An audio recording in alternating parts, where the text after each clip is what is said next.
부모와 자녀, 배우자 등 가족에게 유산 상속분을 법으로 보장하는 유류분 제도는 헌법에 어긋난다는 헌법재판소 판단이 나왔습니다.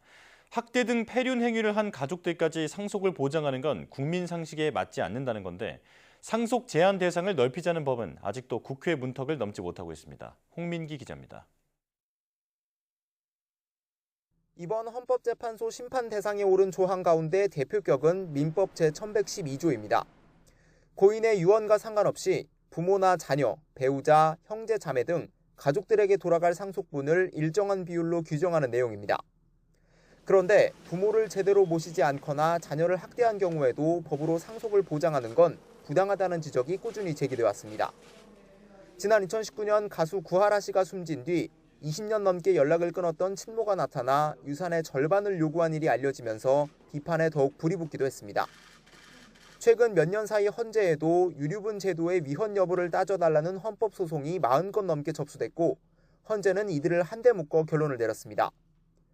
헌재는 유류분 제도 자체는 가족의 연대를 유지하는 목적이 있다면서도 피상속인을 학대하는 등 폐륜적인 행위를 일삼은 경우에도 유류분을 인정하는 건 국민의 법감정과 상식에 어긋나 불합리하다고 판단했습니다.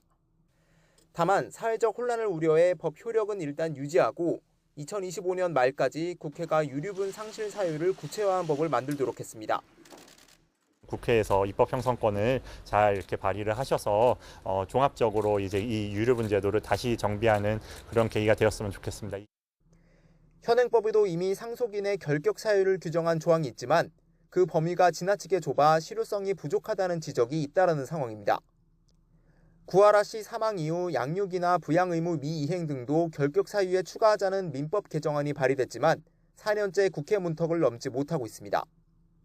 고인의 형제 자매에게도 유류분을 보장하는 조항은 위헌 결정이 내려져 즉시 효력을 잃었습니다. 공익기부, 가업승계 등을 위해 증여한 재산도 유류분에 포함하는 내용 등 나머지 관련 조항들은 모두 합헌 결정을 받았습니다. YTN 홍민기입니다.